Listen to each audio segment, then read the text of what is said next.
What is up, everybody? Shout out to everyone that's going to be in this chat. Shout out to not only the Subway to Shea podcast fans out there, Shea and Sons podcast. As you know, anytime me and Keith are together, it's a Subway to Shea and Sons collaboration. So it's great to be doing this. We'll be doing this throughout the next month or two, throughout this whole WBC. Both of us love the World Baseball Classic. I know there are fans out there that do as well. Keith, my friend, a little bit different setting. Not really talking about the Mets here, but some World Baseball Classic talk. I love it.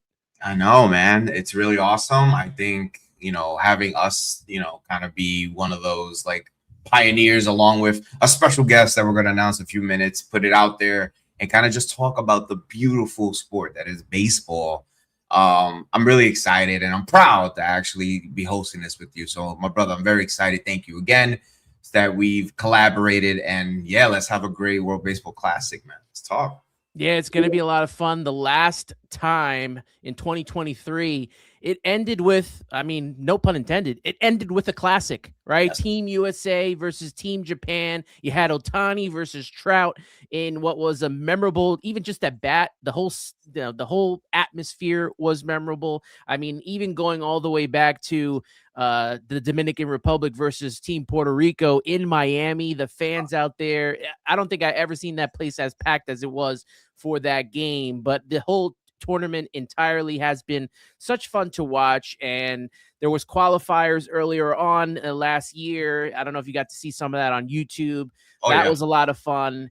And the reason why I know about all this stuff is the guy that we're going to bring on is really, and I put this out there, the World Baseball Classic content GOAT. And that's Shawn Spradling. It's so great to have you on the show, Shawn. Appreciate you for being a part here. And I really appreciate you bringing light to the World Baseball Classic. No, thank you so much for having me, guys. It's funny because, of course, with this week a Mets pod, I know that there's some differing opinions on the WBC, rightfully so. But like we talked off camera before this, I know that y'all have been y'all are the OG WBC supporters. So it's been a blast to get to cover the tournament, and I appreciate y'all's support and having me on. Absolutely, man.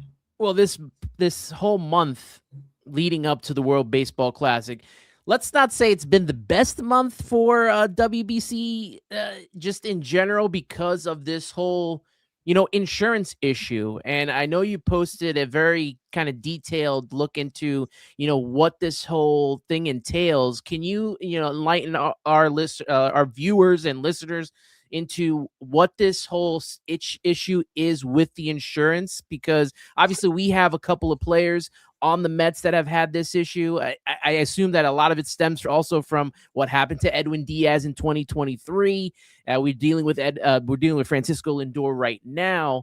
And then, obviously, Team Puerto Rico has got hit probably the most out of all the teams here. Mm-hmm. Yeah, it's funny because I made that post. I did a bunch of research and connected with people that I knew close to the WBC federations and to find out as much as I could about insurance, and made that long explanation of everything I knew about the WBC insurance. And now I have somehow become like an insurance expert to people, when in reality, I know nothing about insurance. So just to like dispel those beliefs for any of your listeners who think that I am like smarter than I am, I'm not. I'm just as confused as every other WBC fan. It just so happens that I've been able to bring together a lot of information about the situation and made that post. So long story short, yeah, the last couple of weeks have been kind of wild, especially for Puerto Rico fans, especially for Mets fans. I would say that the Puerto Rico and Mets matchup, though, that fan base that kind of, and I see the Puerto Rico flag behind you, Keith, that's who it's hit most and hit hardest because of Francisco Lindor. But it all boils down to guaranteed insurance, because guaranteed salary. Because if a player is playing for the WBC, one of the national teams, their MLB team is not obligated to pay their salary. Their salaries are not guaranteed unless they have insurance if they were to get hurt. So let's say Francisco Lindor does get hurt in the WBC. He's not covered by insurance. He loses out on his salary for the entire season. And with having a massive contract like his, that's a huge deal for him. So MLB and the MLBPA agreed on an insurer so that if a player does get hurt, that player is covered by insurance. So that insurance company will pay for the salary. What I didn't include in that post that came out a little bit afterwards, it sounds like this reaction and why more players are starting to get, I guess, denied insurance is it seems like we're reading the tea leaves. The last WBC, the insurance company for the WBC lost a lot of money. And so almost as a reaction, it sounds like to me, they either made it harder to get insurance for players or made it more expensive. So one thing that came out after I posted that as well is that the insurance coverage, the actual premiums that the teams that will be paid are also depends on how expensive the contracts are. So it's like Lindor, to cover him by insurance, it's massive. Or even Shohei Ohtani, yeah, they're only paying $2 million a year right now for him. But to get insured, they actually would have to pay that full 60 or whatever million that he is owed for that amount of his contract.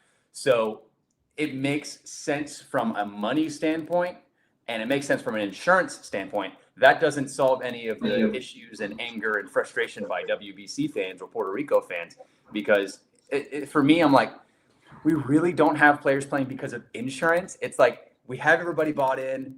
The WBC is as big as ever. We have all this momentum, but it's insurance that's like causing these players to not be able to play. And so I think it's mostly just frustration at this point. And of course, with Francisco Lindor, Carlos Correa, those are two of the biggest stars in our game, both playing for the same national team in front of their home fans in San Juan.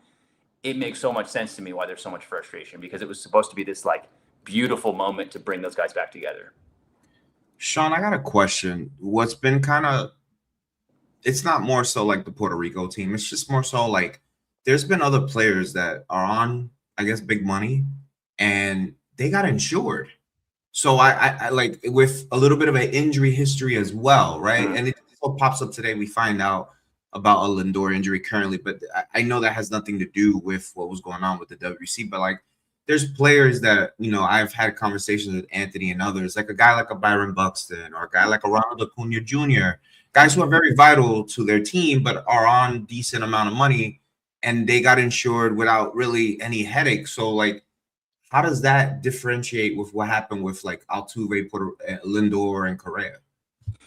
Yeah, the short answer is I have no clue, because there is not much like transparency into the insurance process. Like I've put this on almost every post that I've put out about WBC insurance, that like if we just had a little bit more clarity and like transparency into the process so that we could just know what, even like, I don't know how you do that while keeping players' medical information private. Like I totally get that, but we just need something to know what makes a player insurable or not insurable. Because yeah, I mean, the big name that everyone's talked about is Buxton. Like there are a few players that have been as injured as him throughout his career, and yet he got insured for the WBC.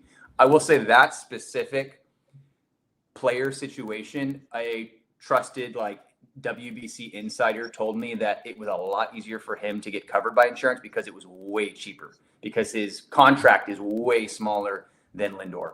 So even though he's a higher risk, it wasn't a big deal to pay for that coverage because he's just not making nearly as much. So that one, I think that explains that side. With a player like Acuna, I don't know. It's so confusing. Like it really. I think he's I also wish there in was the more middle. Transparency.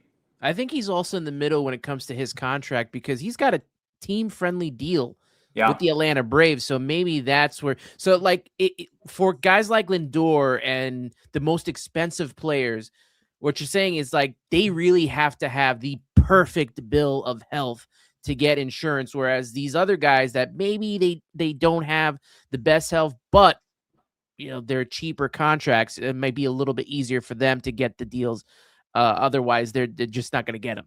Yeah, because something that Francis Romero on Twitter, who's a great international baseball source for Cuban baseball, but also just international baseball in general. He put out an article talking about the like different criteria for like conditions in like of health for these players, and they differentiate it by like chronic condition, like mid risk, and then low risk condition players. So it's like if chronic condition being like you've been on a 60-day IL multiple times for multiple seasons, that's like a Buxton. If you're like the middle, maybe that's like you were on the 60-day IL, but it was a couple years ago, or you were like out on the 10-day IL this year. Or like I think also on the chronic condition, it also includes like players like Lindor who had a procedure in the off season. So it's like maybe he's been healthy, but a very, very recent procedure. I think that also puts you in the like high risk category. And then the low risk is just low risk. Like you don't really have any injury history. So to me, what it sounds like is like if you're in the chronic condition designation and you have a high contract salary that you're owed, that is the combination that makes it really hard to get insured.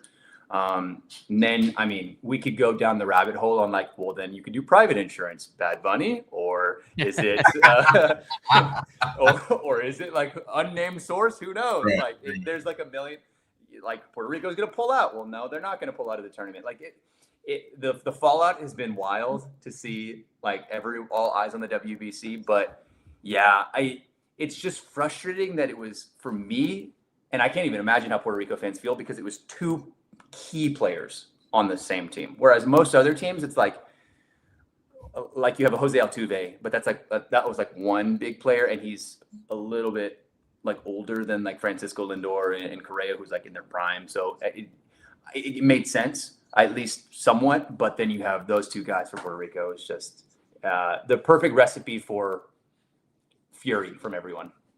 Now, you mentioned a lot of the last WBC, a lot of money was lost.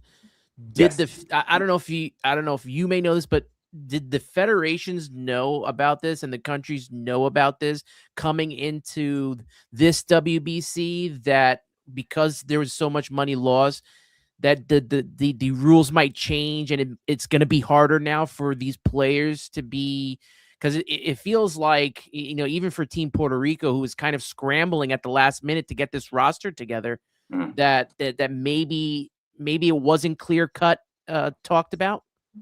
That's how I see it too. And I did not hear anything from federations otherwise, like that they were made aware of this really early on in the process. I see it more as a reaction that the insurance company looked and saw, oh man, like we lost a lot of money in the last WBC, so let's tighten the reins. And so it was almost like, okay, we're going to make it harder, but that was only internal. And then it's like all of a sudden, oh, Francisco Lindor can't play in the WBC. And then now you're left scrambling 2 weeks before and not sure, or even a week before, not sure what to do. Or even like, I don't know if y'all saw the interview with Miguel Rojas, but he was like, I found out like 2 weeks ago that like I'm 37, so I can't play. Yeah. And like I was going to find other options, but now they told me it's too late because they just told me that I can't play. So I think that is another factor to it. There's so much nuance in this because there's so many extenuating circumstances, but that is one big one of like, if the federations knew maybe 6 months ago, a year ago, or even at the end of whenever they decided to make these changes, the insurance company, if the federations were made known about that, I think they could have prepared better, but there just wasn't enough time this time. Yeah, not to go too off the rails, it's been in the back of my mind. Every baseball fan is aware that this lockout's coming, right? Mm-hmm. Is there a possibility that post-lockout, this is a conversation for players in their contracts? Do you believe that could be something for future WBC tournaments? I think so. Yeah. I don't have like any insight one way or another. It's just like instinct. Right. But I think that this has been such a big deal, and players being frustrated by not being able to play after fully preparing to go into the WBC. And frankly, like y'all know, because you've been following the WBC for so long, like this means for so many players, this means more than playing for the MLB team. Now, I don't want to mince my words. Like it's more, the WBC is not more important than MLB because they're just so different. Like you can make an argument for like, yeah, you make your money here, but you're playing for your country and your family. Like that's what you're actually playing for. So like you see the guys that are like, I'd rather win the WBC than the World Series. Like I get it because it means more. So I would be shocked if the WBC was not part of negotiations for this next CBA and that we found a way to guarantee contracts for WBC play, because at the end of the day, this tournament is run by MLB and they want their top players in the tournament. Like I don't necessarily believe the like the rumors, or I guess you could say conspiracies, that like MLB is trying to keep players out because it's an MLB event. Like I think they want everybody in the tournament. For me, it's more like it's a B tier for a lot of the owners and GMs, because it's like, well, first primary, we got to take care of our team. But if we can find a way in the CBA to be able to guarantee their salaries for this MLB run tournament, it's not like it's the Olympics or the Premier 12, which is run by other organizations. This is an MLB run event. So we need to find a way to guarantee their salaries so that a player that wants to play can play for their country.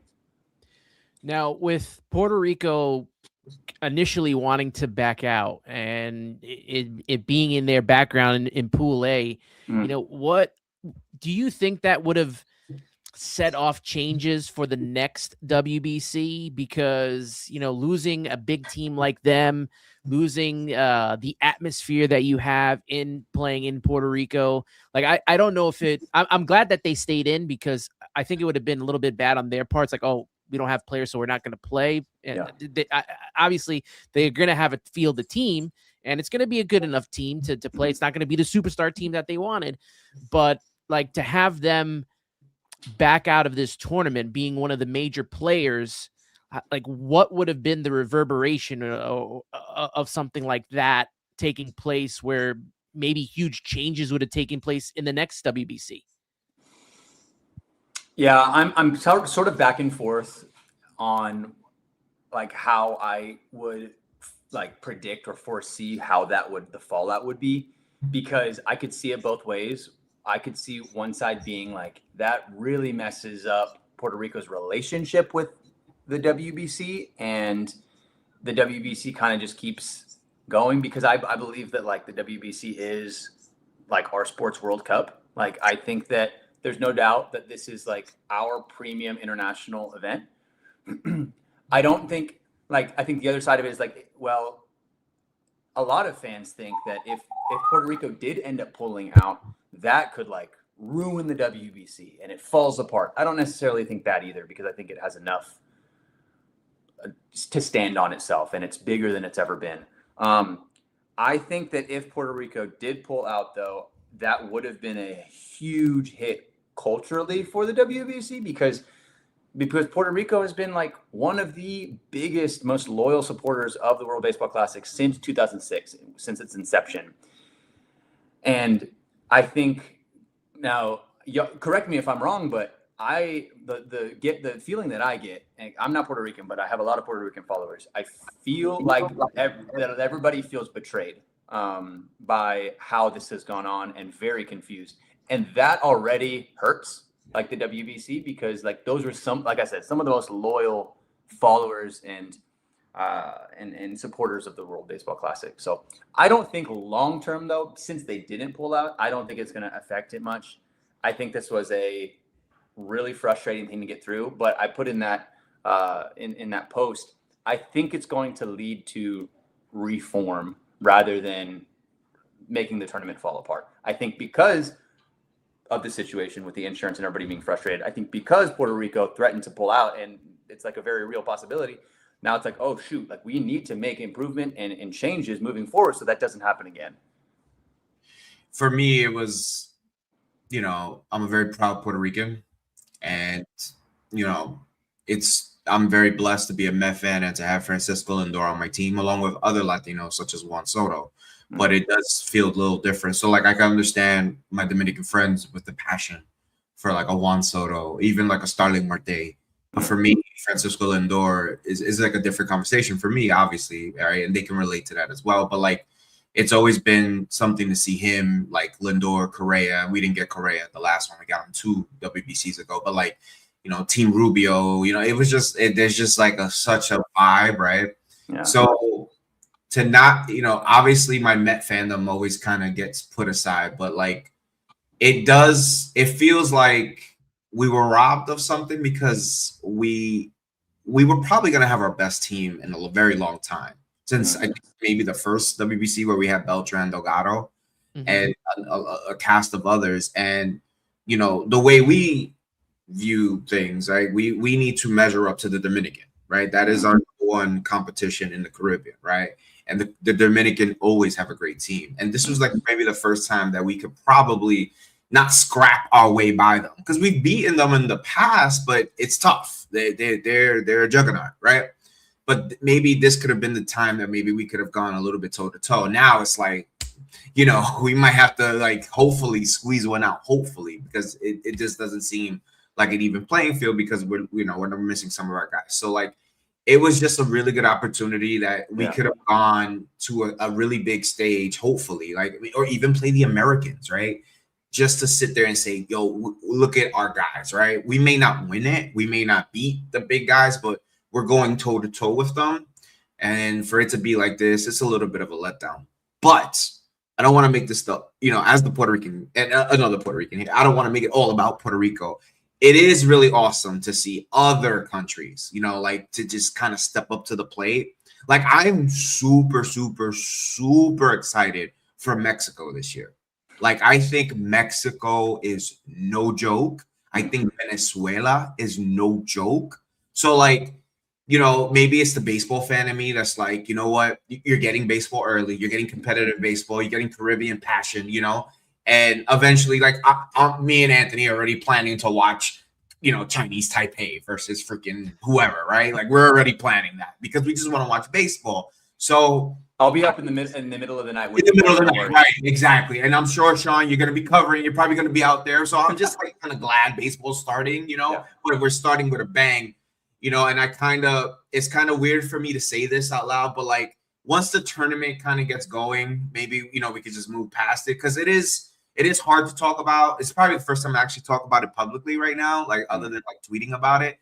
It does hurt. I'm not going to lie. The Met fan in me is like, okay, but at the end of the day, like, this is different, right? We don't get this all the time. We get this every few years. So, I appreciate, creators like you and others to kind of keep us in the know and stuff. But like, the reasons why we really appreciate creators like you is because if I didn't have someone to refer to with notes like yours or Francis Romero, I'd be sitting here even more angry. Like, why? Because I don't feel like even Major League Baseball's like made official statements about what's going on. So just from my behalf and Anthony, thank you for that as well. But I'm just excited for the tournament, truly. I really am. Yeah. No, thank you for saying that. That means a lot, because I think like, being totally transparent, like, I've definitely seen a mixed bag of reactions, even to me, about like the ways that I've covered this whole situation, as if I'm like making any of those decisions. And I'm really trying to like cover it as objectively as possible. But the hard part is like, it's nearly impossible to look at this objectively, because it means so much to fans. And of course, like, next time it'll be someone else. This time it's Puerto Rico. And it's so frustrating. Like, last time I was just on another podcast and we were talking about this. Like, last time he ended up playing, but the odds that Acuna was not going to play in the WBC in 2023 were so high. It was like the day before, like even the day in between the roster reveal and final rosters being announced, we still didn't, like, internally, they weren't sure if Acuna was going to be on the roster. And like, Venezuela fans were like freaking out. So I feel like it's different every time, and Puerto Rico's been hit harder than anyone this tournament. And like, you can make sense of why, like, especially, I haven't looked into the stuff today with Lindor's injury stuff, but it sounds like maybe it was a little bit more serious than we thought. So it makes sense, but it doesn't change the fact that all of Puerto Rico was looking forward to this moment for 3 years. They're the host. They had to have their full like strength national team back. Like, even in the World Cup and FIFA World Cup, like, you have big players that don't play because of injury. Like, baseball's not the only sport that you get injuries, but it's because all signs are pointing towards Puerto Rico finally having those three back together with Javi, Lindor, and Correa, and not having any of them, I think it was just so frustrating. Yeah, and I think Lindor out of most because he was named the team captain. He was on all of the, the media pamphlets and all the imaging that he was a part of all of that. And to have your captain be taken away, like even just for the players themselves on the team, that's got to feel some way. I mean, if you saw in 2023, I mean, him hitting that inside the park home run and the reaction to all of that, the team, coming together. I know it hurts, Puerto Rico a lot. And the fact that, the pipeline right now for Team Puerto Rico, outside of the stars that we have, it's not the same as it was in the past. So, I want to get to some also people in the chat. They have some comments and questions, so we'll get to them as well as a part of the show. Just to wrap up the whole thing with Puerto Rico, because there's a whole lot of teams to talk about here that we're going to get into. Master Flip has this question here, and it has to deal with Javi Baez. He goes, did the PR Federation advise its players of the cannabis ban during the 23 WBC? Oh, that's a good question. Yeah, I didn't. That was a shock. That whole situation came out of nowhere. It came out of left field because he played, right? He played. Yeah, he did. Yeah, he played. Oh, yeah. He played, and it sounds like everyone, all the reports were saying like he might not play because of insurance, just like Lindor and Correa, but it was not insurance. But the thing is, like, it sounds like something. It was testing by the WBSC, who sanctions the WBC. But I guess they didn't start. It didn't come into effect, his ban, until a couple months later, which then effectively made like this tournament in that window where he wasn't able to play. So to me, it sounds less like Puerto Rico told him one way or another, and more like the WBSC, like they just decided to, I'm sure they had their timelines, but again, I think it's just a communication issue. I think that they didn't communicate it effectively. And I don't know, like, to answer that question, like straight up, I don't know if, I would assume because it is a WBSC like doping regulation that you cannot use cannabis, I would assume that every federation would tell their players that, but who knows? Like, because it's not an MLB rule, it's a WBSC rule. So I could see a scenario where it's slipped their mind, but I haven't heard one way or another. Unfortunate. Yeah. Okay. Go ahead. One question that I want to ask you, it's because, I also like to watch hockey, and the Olympics as well as the Four Nations happen mid-season. For the Olympics going on right now, they are cutting out the All-Star game and All-Star week and having these next couple of weeks off to allow the Olympics to take place and have the players in the NHL be a part of that. Do you think there's any thought into possibly moving the WBC out of the beginning of the season when, a lot of players are ramping up, a lot of pitchers are getting themselves ready where they're not, totally ready yet, and maybe putting it mid-season or even possibly at the end of a season? Can I flip a question over to you? Because I have an opinion on this, but I've been thinking about this more recently, and I posed this question recently to a friend, and I thought it was a good way to think about it. Of the three options, we got three options. So there's preseason, spring training time, March, which is what we have now. We have All-Star break, and we have postseason, sort of like Winter League time. Yep. All three make sense. All three are viable options. Which of the three for you guys do you think we would get most front office, like MLB front office buy-in for their pitchers? Because I think that for me is the biggest question, because I think that's probably the biggest reason why it's staying put.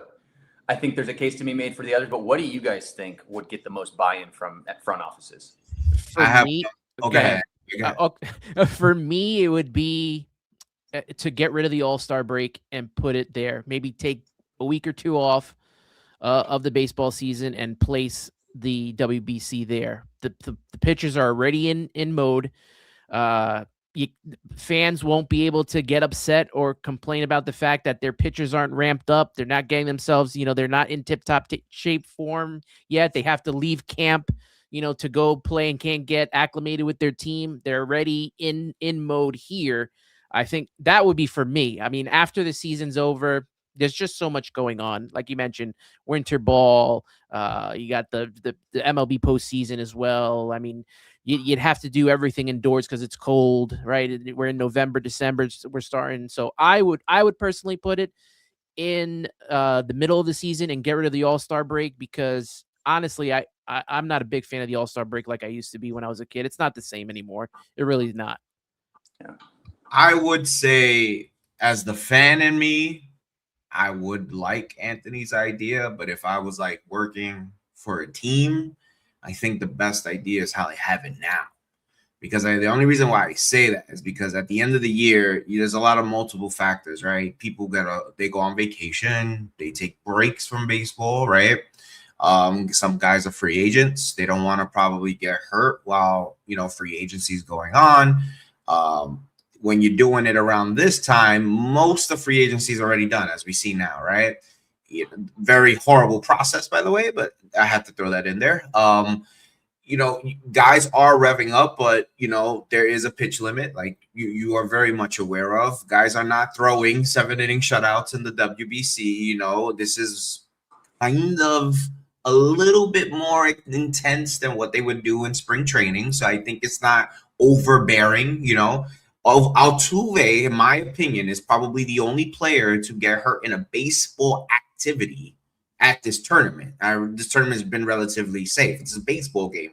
Like, we're not playing with knives and guns, right? So, I just think it would be best served if I was a front office executive to just leave it how it is, and hopefully mitigating circumstances allow players to play, players to be healthy, and then I think it's a good way to start the season. Now, for me, though, if I was a fan, I'd like a nice little break. There's no need for 162 games, in my humble opinion. I think we could scale back just a tad, right? And give them about a little bit more time off in summer, and then we can do it. But I just don't think we're talking about Major League Baseball ownership here, and which is like pulling teeth to even see if anybody would speak up, on their behalf. We're lucky as Met fans that we have a very engaging owner, to say the least, right? Because everyone knows who our owner is. But I would probably have to say it'd probably be like around this time, honestly.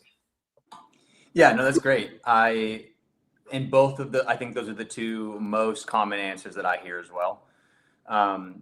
For good reason. I think I also, of the three, I would eliminate postseason, because and again, I'm thinking about it from a front office's point of view, because everyone else is bought in. Like, fans are bought in, players are bought in, MLB is bought in, all the other leagues around the world are bought in. It's like MLB owners and front offices that are like, we don't want their players to play. They're very blatant about it. Like the Giants, Logan Webb was like, yeah, they told me they didn't really want me to, but I'm going to play anyways. Or like even Jim Crane with the Astros, he was like, I think it was Jim Crane. He was like, we respect their opinion, and we're okay if they go, but of course we'd prefer them to stay. I think that is the normal, I think that is common across pretty much every organization. So for me, I'm like, okay, so how can we appease the owners most to get them to buy in for their pitchers specifically? Because for the most part, position players don't have much issue getting approved as long as they're healthy and insurance and whatever.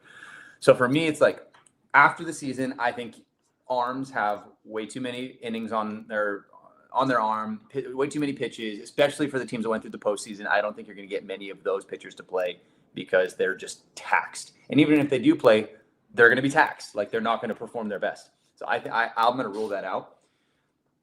I think for the All-Star break, I think, and I agree with both of you all 100%, that the All-Star break is ideal, is the ideal sporting strategy for our sport. I just think that we are so far from that being a realistic option, because it would totally change the way that we do the MLB season. Even though I would much prefer to see the WBC than the All-Star game. I don't think I don't think that that's a trade-off that they're necessarily thinking about making right now. But the big thing for me is like, if I'm a front office, like if I'm a GM and I'm letting my player play in July for another team and he gets hurt, you have way less time to get ready, like for that player to recover by October than you do if they get hurt in March. At least in March, like you have that whole season to figure it out and to like make trades at the deadline. If your player gets hurt in July, you don't have much time to figure out a plan B. Yeah. I just see that really hard for GMs, owners, managers allowing that to happen and buying into like, all right, well, we're going to put this huge risk on our team. And I'm not even saying I agree with that at all. I'm just saying if I'm in their heads, I think that's probably what they're thinking. Like, I don't want to have this huge risk in July when October is right around the corner. So for me, I think right now we have a great thing going. The WBC continues to go up and has always been in March. Let's, for now, keep it in March. Let's keep this momentum going as long as we can. Keep it growing, keep players buying in. Like now there's nothing else we can say. There's no like subcategory of player that doesn't want to play. We have Paul Skeens and Tarek Skubal. That ends that conversation for the American pitchers forever.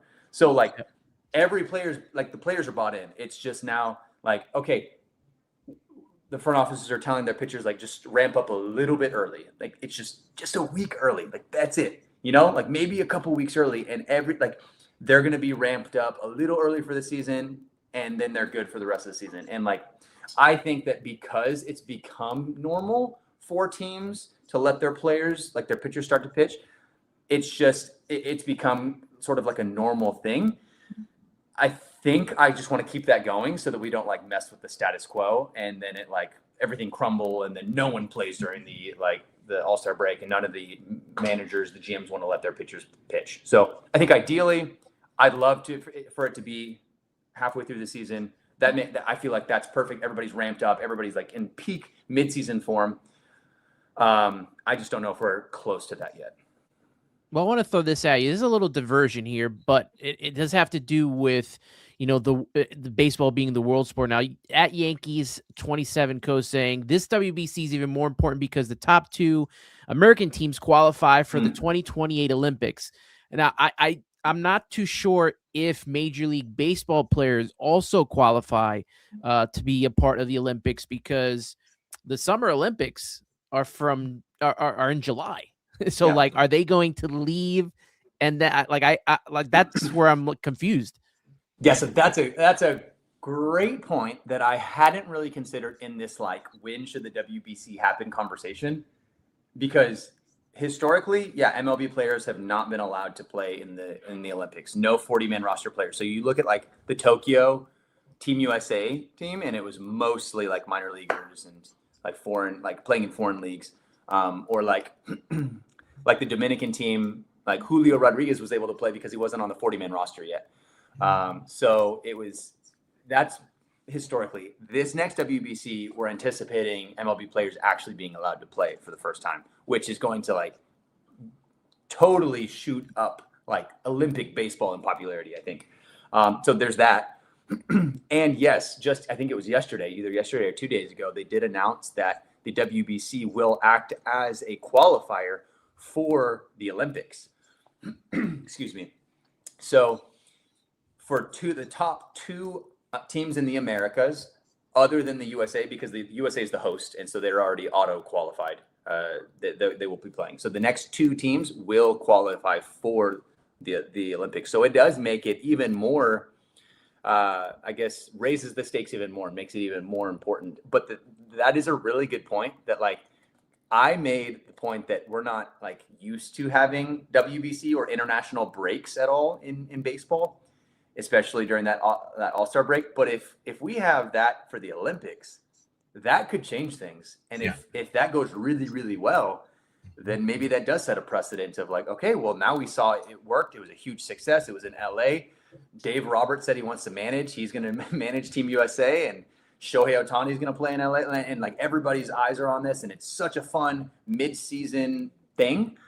I could see then them making the decision like, okay, well, let's consider the WBC in mid-season. Makes a ton of sense, actually. Yep. I didn't even consider that actually.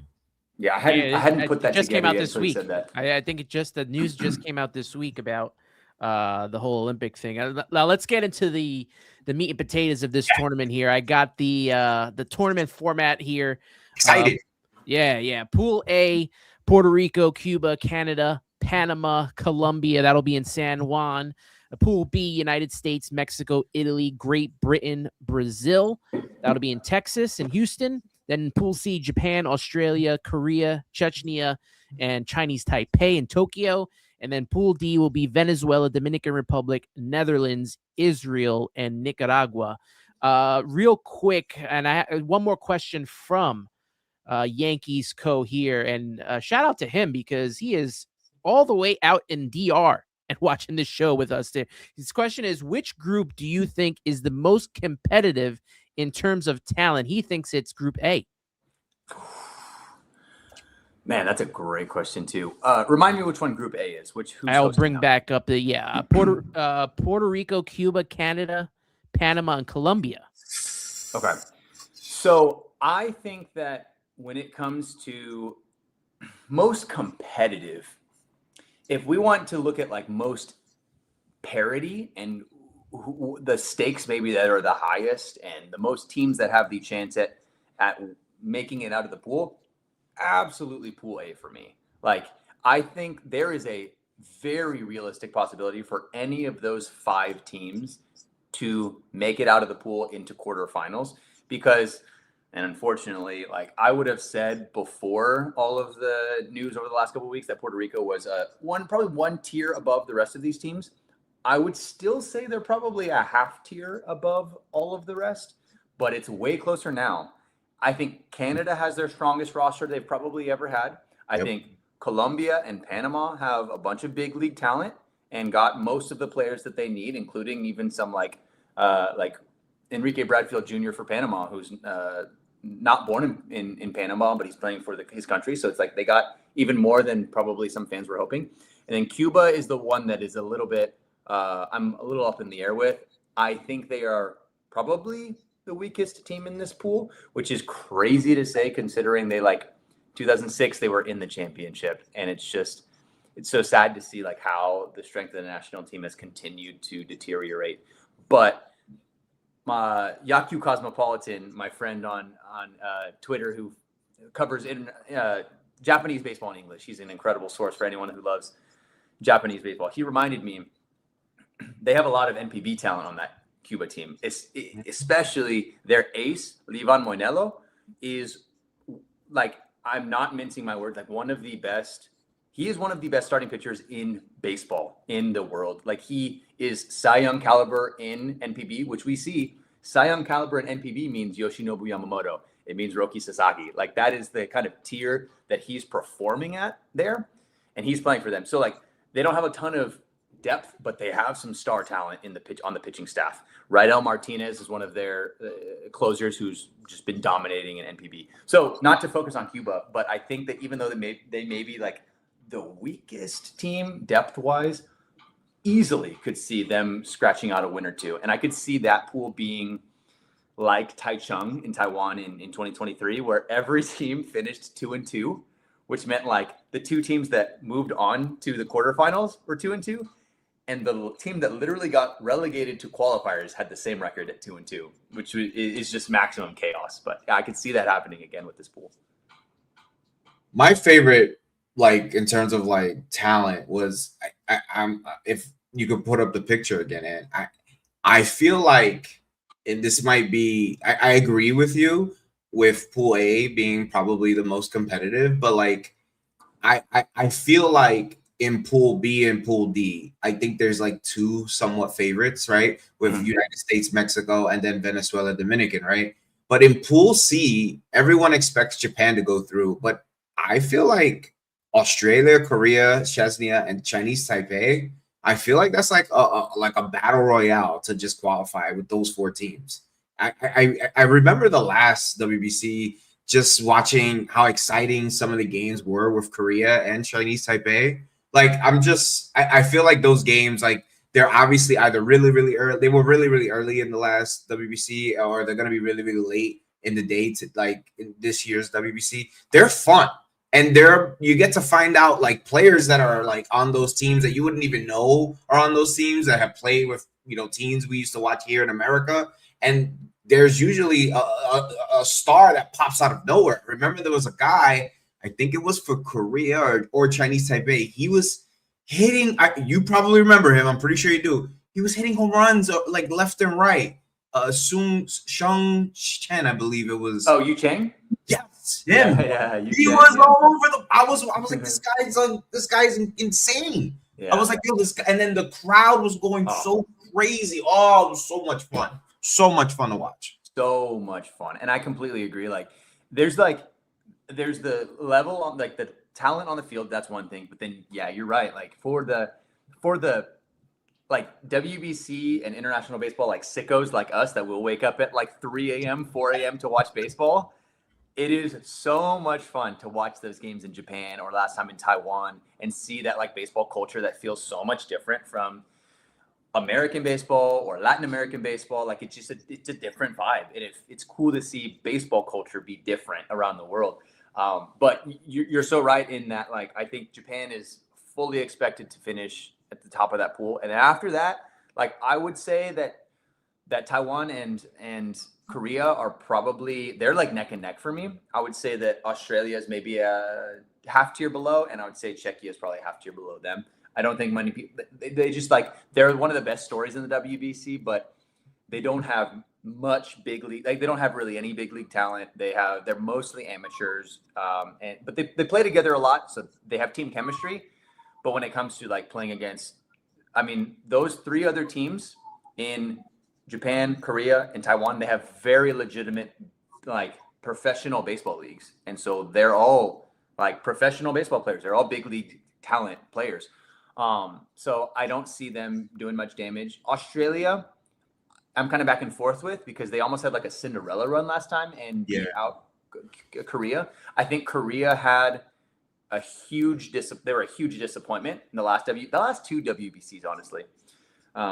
So I don't think that is their normal level. I think they are better than that, how they've been performing. So I would almost expect them and Taiwan to be like battling it out for that second place team to make it out of the pool. So that's going to be one of my most excited games to watch this tournament. Yep, I will be watching. And I think we got more questions here in the chat. Yeah, let me get to some of the questions here in the chat. Do it. Yankees Co. He wants to know if the teams in the semifinal cross paths or if it directly from the same chain. Let me bring up the board again, because obviously the setup is for the United States and Japan to possibly meet in the final, or the United States and Dominican Republic. You could throw in Venezuela as there as well. He says, for example, U.S. and Mexico make it to semis and DR and Japan make it too. Do they play each other or they cross paths with Mexico and U.S.? No, I think it's right. It would be Venezuela. It would be Venezuela and it would be Dominican Republic and Japan facing off in a semifinal, and then U.S.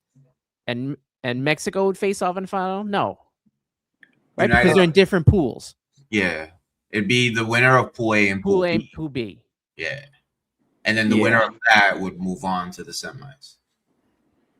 Yeah, that sounds right to me too. I actually haven't looked into what the semifinals matchups look like. I know that there's been a lot of discussion about that because of like, I know in the last WBC it was like, well, if the U.S. and if Japan make it to the quarterfinals, they're gonna get the later game so it's prime time. So I don't know how that affects like the semifinal matchup. Quarterfinals are pretty straightforward. It's like Pool A, runner-up, winner. They play the runner-up and winner of Pool B, and vice versa on Pool C and D. So yeah, I haven't really looked into it too much on the semifinals. Which team do you think has the most pressure on them? Maybe it's not Japan because Japan already won. Which team do you think has the most pressure on them to make it to the semifinals or even the championship round? Of any team, any pool? Yeah. Most pressure. I could answer that right now. It's the Americans. It has to be we have the dream team of baseball. If we disappoint, it'll be massive. I mean, massive. We have to. I think at bare minimum, we have to make the finals, personally. Yeah, I think it's hard not to go with the USA, and I'll also put the DR in there because of the last tournament was a big disappointment for them. Like they were not happy with the last WBC. And now not having Puerto Rico in that pool, it's a clearer path for them. Yes. So them and the US, like those are the two countries that it's like there's no alternative. They have to make it to the semis at least. Yeah, a lot of people agree with you in the chat that Dominican Republic has the most pressure on them right now, especially getting knocked out of the pool round. No one expected that to happen. Yeah, I think they could. I think on their best day, if they're together and everything up here is working and they're a united front, they could absolutely beat Japan. Absolutely, I believe that.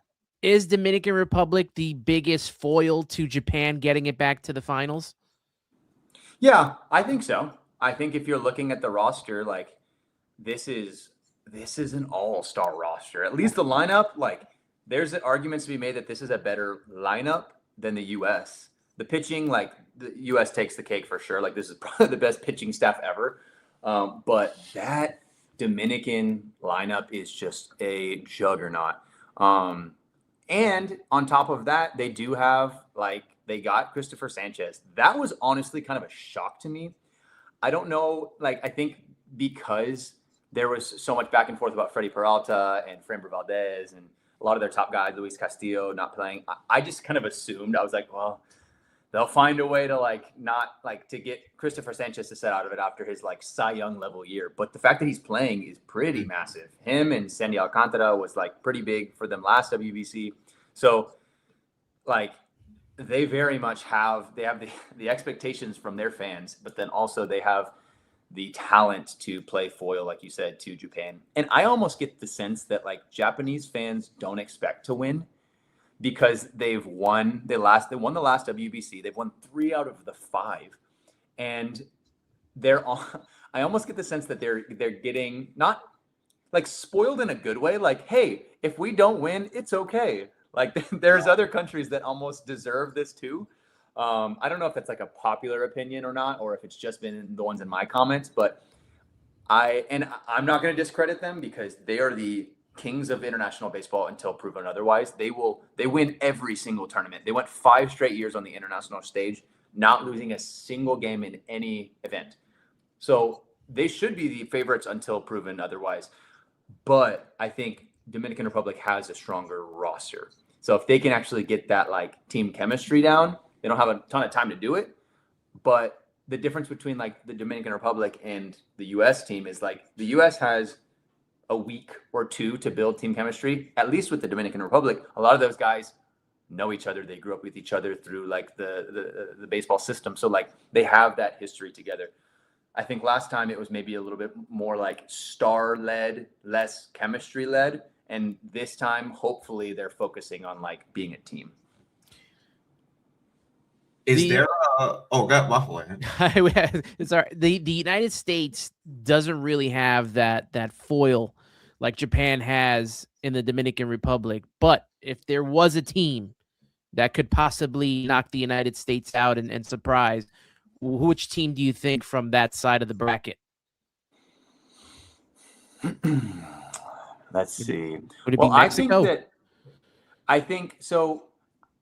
I have a really, really hard time seeing the U.S. not coming out of the pool stage because they're just head and shoulders above everyone else. I think the second place team in that pool, honestly, Italy is really underrated. I think they have a lot of big league talent and a lot of youth on that team that could really make a run. And if they are able to beat Mexico in that one game in the pool, I could easily see them moving on. I love the Mexico roster, though. I would expect it to be U.S.-Mexico. So, let's say if U.S. wins Pool B, they then play the runner-up of Pool A in the quarterfinals, which could be any of those teams. But, I'm not saying that – I'm really not saying this to, try to make any of it feel better for you guys. But Puerto Rico really they are different in the WBC. Like everyone underrates them always. And like, yes, it's different not having their top guys this time, but like they always outperform expectations. So like I could see it if like Seth Lugo's on the mound and he's feeling himself and he's just dominating for 3 innings. And then you bring in a couple of guys in that bullpen. You end it with Edwin Diaz. Like maybe the Americans are just the American bats are off for a game. I could see them playing foil. That would be a wild outcome if that happened in the quarterfinals. I would be unbearable, Shawn. You would see me all over the timeline. I wouldn't even care about winning the tournament at that point. Just be like, we beat America. That's it. You'll have your own Bad Bunny halftime I'll have show. my own Bad Bunny concert. That's it. I'd lose my mind. That'd be my moment. But I was gonna ask you about that comment right there. Canada. What is your like? I feel like Canada's like I have the same feeling about Canada that I feel about Italy, like just and Venezuela. Like no one pays attention to those teams are good and fun. Mm-hmm. Like I feel like dark horse. I don't know if Cinderella is the right term, but like I feel like I found myself catching way more Italy games last WBC, mainly because Mike Piazza met ties and stuff like that. But like I'm like, yo, this team is. They weren't the greatest defensive team, no shock. I mean, you saw what we all saw, right? But they were fun. They were in games. They battled it out. And, to speak to so many baseball fans that we speak to on a daily, right, that they constantly complain about Major League Baseball teams not doing the little things, the fundamental things.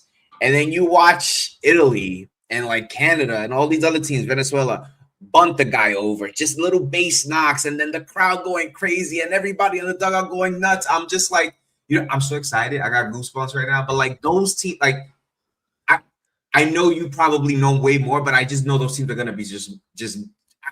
I wouldn't be surprised if they sneak up on somebody. That's all I'm trying to say. So that's a perfect segue for me too, because in that pool, like we talked about how even it is, and I think that unfortunately. Puerto Rico, but I think because of those casualties for them, that increased Canada's chances of making it out of the pool a lot more. Because for me, that dark horse tier, those are the teams that I have, Italy and Canada. Like I look at Canada's lineup, like pitching is the biggest differentiator for me in the WBC because not everybody gets all their pitchers.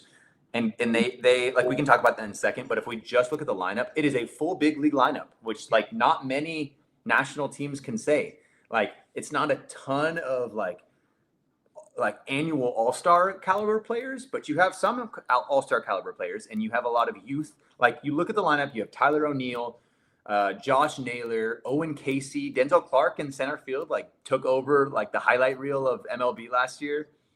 Abraham Toro, Otto Lopez. Like you have a lot of guys that are MLB regulars, which like that is plenty. That is plenty to make a splash in a tournament baseball setting when like in one game, anything can happen. And if they're able to win 2 to 3 games in the pool stage and make it to the next round, and you have Jameson Taillon on the mound, like he'd be playing against maybe Mexico. And I could see him like shutting him down. I love Mexico's roster too, but like, Canada is for sure in that dark horse pool for me. So for me, like if I was to make like a prediction, I'm having Canada make it out of the pool. And then from there, it's anyone's game. I agree. So let's talk about the predictions for the pool. We'll do pool prediction. We'll do final prediction and then your champion here. So let's bring the pools back up. Who do you got coming out of pool A? Who are your 2 teams?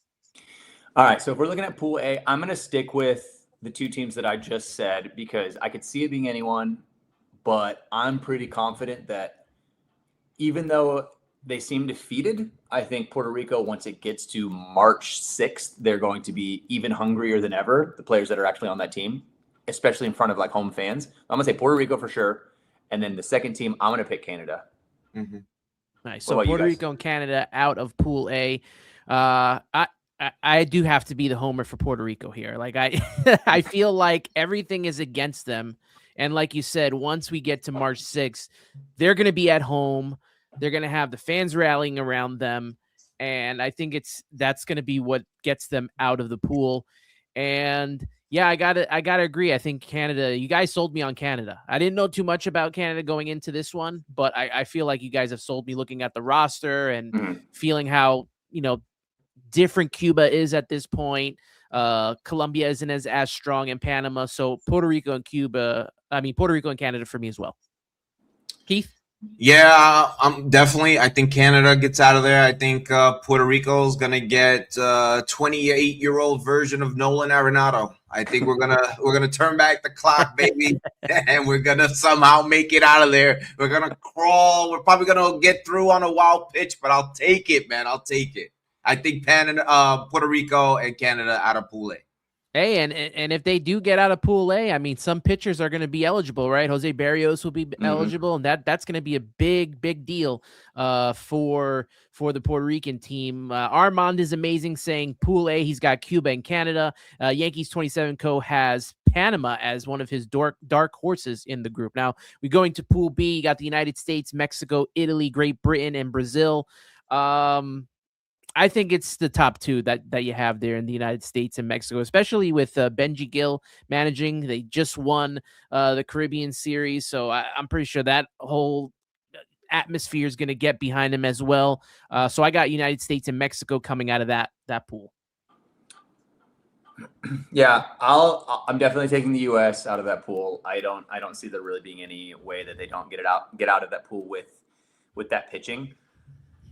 The second place team, though, man, like I've mostly said Mexico, and if I were to put like money on it, which I won't be, and I will not be recommending anyone do that on my behalf, but like I'd probably say Mexico, but Italy, like let's just say for argument's sake, I'll take Italy this time, because you look at that lineup and it's Jacob Marcy, it's Thomas DeJacy, it's Vinny Pasquantino, Jack Caglione, Kyle Teal, John Birdie, Zach DeZenzo, like all MLB, really young guys. It's mostly really young guys, which is like a lot of fun. Like it's gonna be a really fun, like Italian team.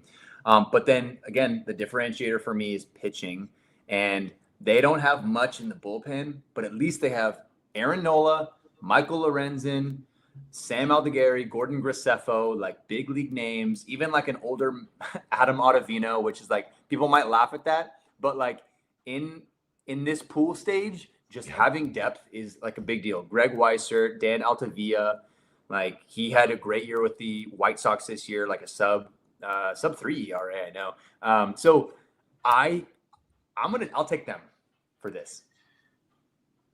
I think the United States gets through. I think Mexico spends all their attention trying to beat the United States, and by doing so, Italy gets by. That's my random take. I think the United States and Italy advance. I think Mexico throws all their eggs in the basket trying to beat the United States as we play musical. Yeah, here we go. We're good. As Mexico tries to defeat the United States, I think that game is going to be a must-see game, without a doubt. Like, that's one of the most see. I have to watch that game. Yeah. But I think Italy, when it's all said and done, I think they might just squeeze by. So I have the United States and Italy advancing. And I think people in the comments can correct me if I'm wrong, but I'm pretty sure that Italy-Mexico game is like at the end of the pool stage. It's going to all come down to that game. So that could be a DR Puerto Rico type affair where this team has the win to get in to make it to the next round. Let's look at Pool C here, and we got Japan, Australia, Korea, Chechnya, and Chinese Taipei. I mean, it feels like Japan is the number one team to walk through here. Yeah, totally. I would say the same. I'm going to take Japan for sure. After Japan, again, I am 50-50 on Korea and Czechia.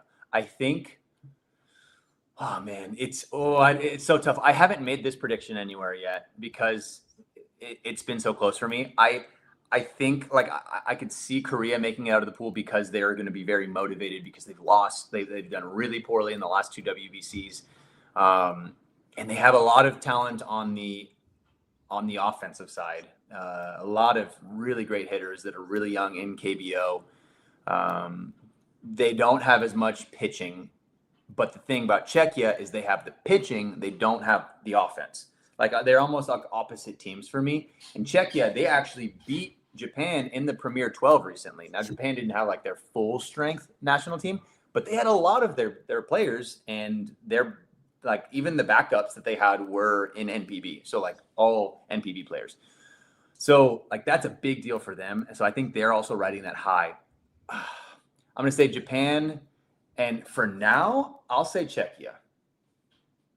I'm probably going to go with, I mean, I'm obviously going to go with Japan, but I'm going to go with Korea because it's about time they show up. It's about that time. I don't know if Czechia has enough hitting. I know, like you said, they have enough pitching, but at the bare minimum, Korea should get out of this group. Should.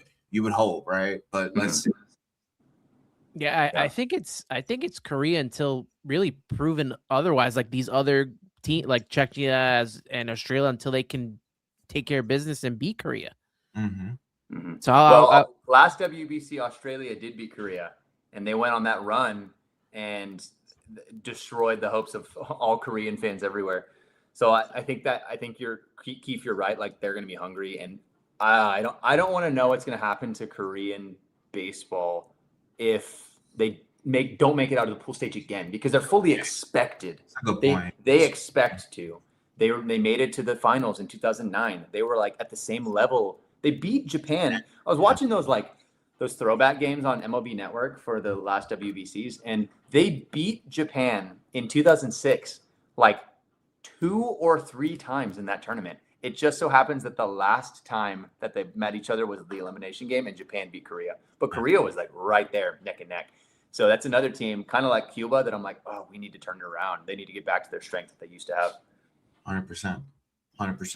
All right, the final Pool D: Venezuela, Dominican Republic, Netherlands, Israel, and Nicaragua. Yeah, I'm gonna definitely take Dominican Republic. I don't think there's any way that they can not win that pool, or at least make it out of the pool. I don't think they're going to let themselves do that again. Again, without Puerto Rico there, it's not a top 3 anymore. That's like a top tier of the group. It's now really just Venezuela and Dominican Republic, because I see Netherlands and Israel and Nicaragua, like all 3 are at least a tier below. Netherlands is interesting, but I think it's a pretty straightforward Dominican Republic, Venezuela. Yeah, I think this is definitely a good showcase for the Dominican to let everyone know who they are. I think they're gonna get through the pool relatively easily. And I don't think, even with, Mark Vientos being the Barry Bonds of Nicaragua is gonna stop Venezuela. So, and I had to throw my Met love out there for Mark Vientos. I hope he does well, but I think Venezuela is a little bit too much for those other teams. So I think the Dominican and Venezuela. Yeah, I think this is the first time all 3 of us agree on this one. Venezuela, Dominican Republic, those 2 teams. Definitely Dominican Republic has to come out of that, winning after what happened in the last WBC for sure. Absolutely. All right, Shawn. So what is your final, and who do you have winning it? Oh, man. That's the question, isn't it? Can you pull it up one more time? I want to make sure I have the right teams on the right side of the bracket. So the final, I guess, would be the left side, someone on the left side versus someone on the right side. Am I reading that correctly? Yeah, that's correct. Okay. Or at least, even if not, let's just say it's that way for argument's sake. Man, I'm going to say the final for me is going to be USA on the left. And on the right, I think the Dominican Republic can make it. I think they can make it to the championship this time. They just seem a little bit more locked in this time. Even their players were like Juan Soto. A lot of people were saying that he was recruiting a lot of the players this time and doing a lot of the on the recruiting trail before this winter. So I feel like it has a different vibe. Their egos won't get in the way as much this time. I think they're going to lock in. So I'll say those 2 teams in the final. Keith. I think the United States is going to make the final. I think the game that we're all going to be really glued in to see is Japan versus the Dominican. And I really want to say the Dominican, but it's hard to go against what Shohei Ohtani's doing. I feel like everything he touches, it just works out for him. So I really want to say the Dominican, because I think it'd be beautiful to see the United States and the Dominican. That would be an awesome final, personally. But because I know what I'm getting with Japan and the United States, like I'm a little worried about that. Like, I feel like the United States should win everything. The team is too good, right? But, the ghost of the last WBC kind of freaks me out. We were kind of stifled for a little bit. Yes, it's a better team.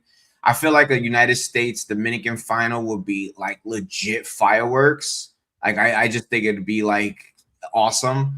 I really was wishing that like Mike Trout was able to play so we could get that like rematch with Ohtani and Mike Trout. No, man. That was like kind of my wish. I'm going to go with Japan and the United States. I have the United States kind of shaking off the demons of the last WBC, letting everybody know they're taking command of the game. It's our game again. But I really kind of hope the Dominican do make it, though. That's kind of my hope. But the Puerto Ricans probably aren't going to go any far anyways, so I got to root for somebody else. So hopefully the Dominican make it. Looking at the semifinals bracket, the fact that it says to be determined, I wonder if they're going to reshuffle. I would love that. That's kind of what I hope. That's what I hope for. Yeah. Yeah, but that's the thing that I know there's been a lot of discourse on Twitter recently about that, and that's like the one thing that I haven't really looked into, because I don't know. Like, it just says TBD at this point, so they could shuffle it, and it could be like, I don't know if they would ever do this where it's like USA Japan like match up in the semis. Yeah, but it could happen. Yeah, I'm gonna go with. I know a lot of people want the rematch of US Japan and see US get that win. But I think the Dominican Republic, have a lot to prove and are going to have a lot of fire coming out of this. And with that lineup that you talked about, the pitching as well, I think that they come through and they take Japan out, and it would be a nice US Dominican Republic final, as DJ Webster says, in Miami. So are we by any chance though, like not ignoring, but downplaying the fact that Japan could just repeat? Oh, no. I mean, you're so right. Like I'm worried about that, I'm not downplaying it. I was on a podcast last night, and actually it's funny. We already talked about him, Yaku Cosmopolitan. He was like, USA is going to win. Like, they're the best team here. Like, there's no one else that's going to compete. And I'm like, I'm not going to let you talk down your Japanese team that wins every single WBC. I'm going to predict that Japan wins so that you don't have – so you got it both ways. He was just being really humble, but you're right, man. Again, they are the favorites until proven otherwise, because they just win. Like, they play together all the time. Like, they know each other really well. The technical side of the game, no one's better than Japan. They don't make mistakes. So yeah, I would not at all be surprised if Japan wins. We'll love to hear the jokes. The Dodgers win again, right? Oh, yeah, for sure. Shawn, I appreciate you so much for coming on and doing this, spending this, over an hour with us talking about the WBC. We'd love to have you on again. Let everyone know what you got coming up, what you're getting ready for as the WBC comes in a month, man.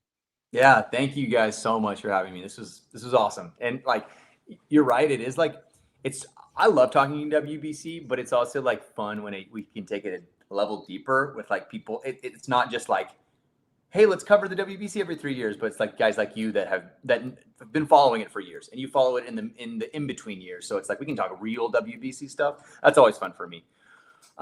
So yeah, for me, it's really on X or Twitter and on Instagram, both at Shawn_Spradling. I post on TikTok occasionally. I post on YouTube every once in a while, but at this point, it's just trying to cover the tournament and do the best I can to help to share about international baseball, to share about the stories that our sport has to offer. And ultimately, I think for me, I think I've almost not changed my priority, but really been a lot more vocal about my priorities with my coverage.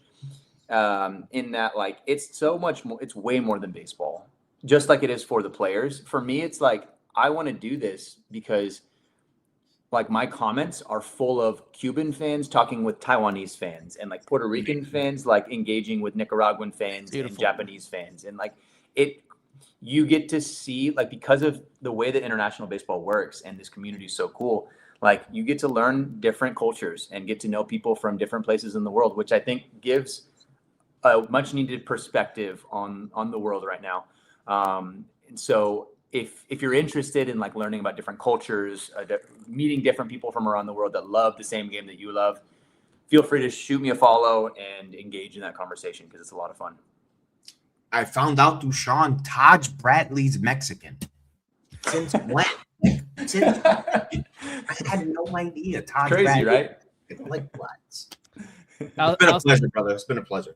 Yeah, I'll say this before we wrap up, Shawn. I was contemplating whether I should do this on my personal page or on my Mets page. And I said, you know what? I don't care. I'm going to do this on both and talk about it. And I'm pretty sure you get the comments on the fans that don't like the WBC, and you have to hear from them as well. But I will say this. Please don't ever stop doing this.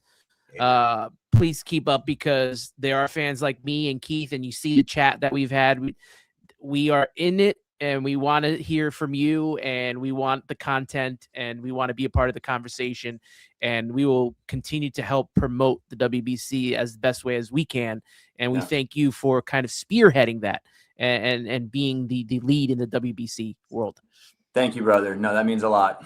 It really does mean a lot. It's like, I feel like there was a lot of pressure for me when I started this whole journey just 3 years ago. Like I wasn't posting anything 3 years ago until the last WBC. I think there's a lot of pressure for me when I started of like, I got to make this worth it. I got to, like, in a materialistic world that we live in, like I got to make money. Like I got to like find a way to like monetize it. And this has got to be my full-time job, which is like very possible that like this might end up being like a thing that I do.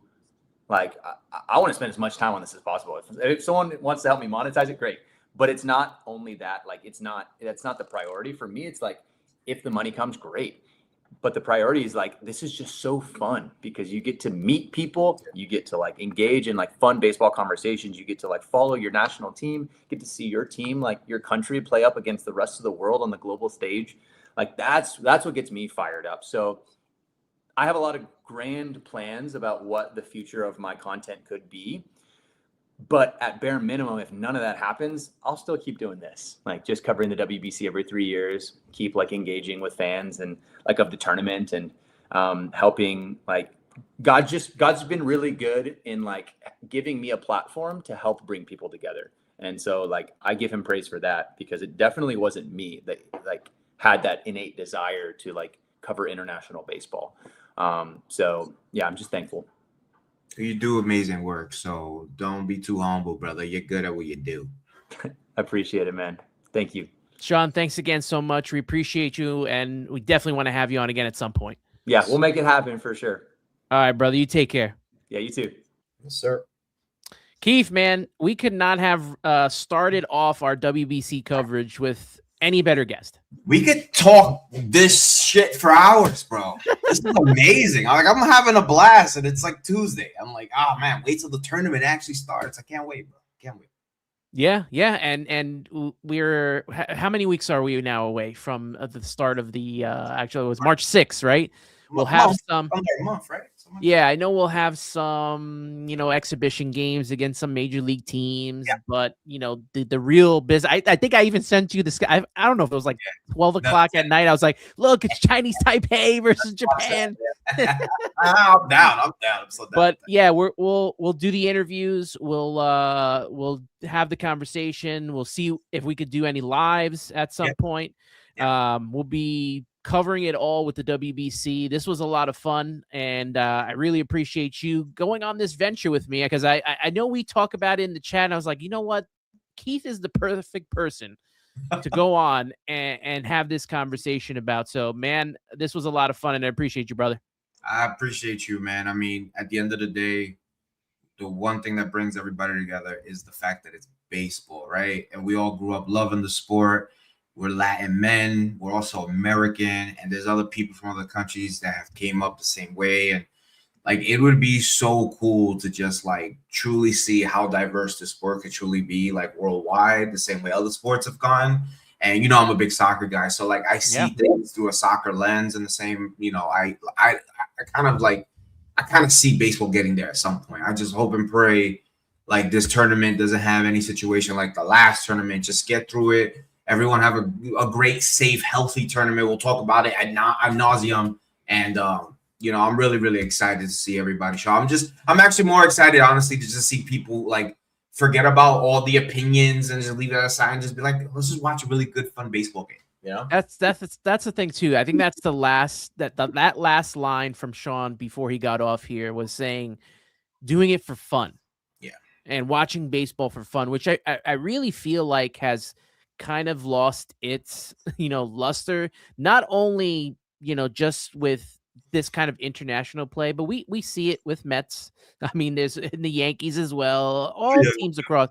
Like the fun part is taken away so quickly from fans, and I think that needs to be brought back. Yeah, and next thing you know, you blink, it's September, and you don't know if you're getting into the postseason or not. But like, we're just getting extra baseball this year, which is also a joy, Yeah. Extra postseason baseball. Postseason baseball, and like, what better way to start this year with Ohtani holding a nice big fat L? Why not? Yeah, I think we could all be in agreement on that. Shout out to the chat. We had over 100 people in the room here. So appreciate you all for being a part of the chat. I mean, we had good conversation.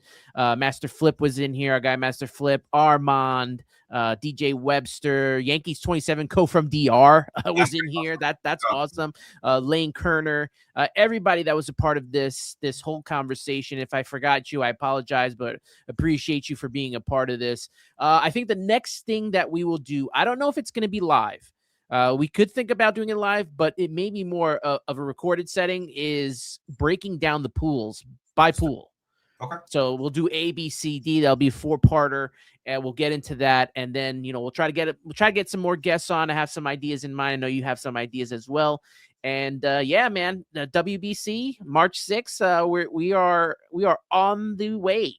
That's that, man. WBC TV, Anthony, Subway Shea, Keith from Shea and Sons. We got the nice, cool colors, we're making it real groovy, so I'm excited. Yeah, man. I appreciate it. I appreciate you as always. That wraps it up here for us and for WBC TV. We'll see you next time as we break down the pools. Have a good night, everyone.